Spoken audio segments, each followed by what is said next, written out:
Assalamualaikum warahmatullahi wabarakatuh. Perkenalkan, nama saya Alifian Restu Fandika dari kelompok 8 dengan NIM 2504442 program studi Teknik Elektro. Melalui video ini saya akan mempresentasikan hasil pengerjaan tugas proyek akhir untuk mata kuliah algoritma dan pemrograman. Topik yang akan saya bahas kali ini yaitu mengenai aplikasi manajemen data peserta SNPMB. Selanjutnya di sini ada anggota kelompok saya yang terdiri dari Alifian dengan saya sendiri, kemudian ada Fikri, Azizan, dan juga Zahra. Selanjutnya di sini adalah latar belakang dan tujuan dari aplikasi kami. Yang pertama, latar belakang aplikasi kami yaitu untuk mempermudah proses seleksi nasional penerimaan mahasiswa baru yang melibatkan ribuan data siswa yang kompleks. Kemudian untuk tujuannya yang pertama untuk membuat sistem database sederhana berbasis file text, dan yang kedua untuk memudahkan admin untuk menambah, mencari, mengubah, dan menghapus data siswa. Kemudian selanjutnya di sini ada tampilan menu utama dari program kami. Nah, pada menu utama ini user dapat melakukan semua hal dasar pengolahan data atau yang biasa kita sebut CRUD, yang dimulai dari menambah data, melihat data, mencari data, mengedit data, menghapus data, hingga opsi untuk keluar. Kemudian di sampingnya ada alur program.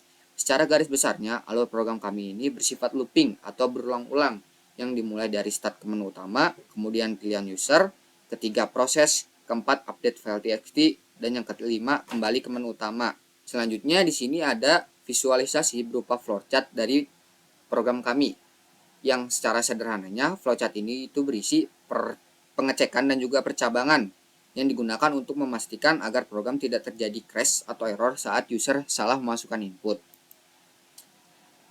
Selanjutnya di sini ada sistem database. Nah, sistem database itu sendiri berguna agar data yang sudah diinput atau dimasukkan tidak akan hilang ketika program ditutup. Selain itu, sistem database yang kami gunakan di sini juga berupa file teks biasa atau yang biasa disebut file txt. Dan untuk cara kerjanya itu seperti yang dapat dilihat pada gambar. Yang pertama itu satu baris untuk satu siswa, kemudian kedua itu pemisahan koma untuk membedakan mana yang nama, NISN, dan juga jurusan. Kemudian yang ketiga itu urutannya harus rapi. Selanjutnya di sini ada struktur data. Pada program yang kami buat, kami menggunakan konsep struk yang kami beri nama struk siswa. Dan pada struk siswa ini terdapat beberapa komponen, yang diantaranya yang pertama ada ID yang bertipe integer yang memuat kunci unik atau prima key. Jadi setiap siswa itu memiliki ID berbedanya masing-masing. Kemudian yang kedua ada nama, asal, universitas, dan jurusan yang bertipe string yang memuat informasi identitas siswa. Kemudian yang ketiga ada NISN yang bertipe string yang memuat nomor induk siswa yang berjumlah 10 digit. Kemudian yang terakhir ada jalur yang bertipe string. Selanjutnya masuk ke pembahasan fitur-fitur utama yang ada pada aplikasi. Di sini yang pertama ada menu tambah data. Pada menu ini, user dapat melakukan input data siswa melalui form pada program. Selain itu, pada kodenya juga terdapat beberapa validasi, yang diantaranya pertama ada validasi NISN. Jadi data yang diinput itu harus berjumlah 10 digit dan berupa angka. Kemudian yang kedua ada validasi jalur yang hanya menerima SNBP dan juga SNBT. Nah, data yang telah diinput juga akan tersimpan ke dalam file dengan ID yang otomatis. Selanjutnya di sini ada menu lihat data. Pada menu ini akan terdapat tampilan data yang telah disorting baik berdasarkan ID, naik atau turun, dan nama dari A sampai Z atau Z sampai A. Dan data yang ditampilkan juga akan rapih dalam bentuk tabel. Selanjutnya, di sini ada menu cari, edit, dan hapus data. Yang pertama, ada menu cari data. Pada menu ini kita dapat mencari data berdasarkan nama atau keywordnya, dan program akan menampilkan hasil pencariannya. Kemudian yang kedua ada menu edit data. Kita dapat mengedit data siswa berdasarkan ID-nya, dan data yang lama akan diganti dengan data yang baru.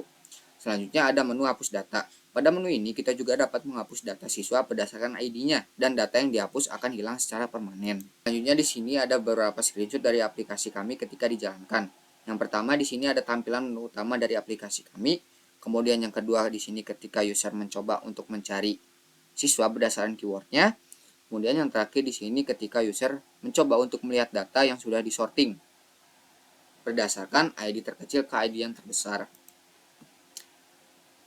Selanjutnya di sini ada kelebihan, kekurangan, dan kesimpulan dari aplikasi kami. Yang pertama di sini ada kelebihan, yaitu mudah digunakan dan memiliki fitur lengkap untuk pendataan. Kemudian kekurangannya yang pertama yaitu belum mendukung multi-user atau online, dan tidak ada backup otomatis. Sehingga kami memperoleh kesimpulan bahwa program pendataan siswa SNPMB ini berhasil menyediakan solusi sederhana dan efektif untuk mencatat, mencari, serta mengelola data siswa secara digital. Kemudian yang kedua, fitur-fitur utama seperti validasi input, auto ID, dan informasi CRUD pembuatan aplikasi ini sangat membantu dalam pengelolaan data SNPMB. Selanjutnya mungkin itu saja yang dapat saya sampaikan. Mohon maaf bila ada salah-salah kata. Wassalamualaikum warahmatullahi wabarakatuh.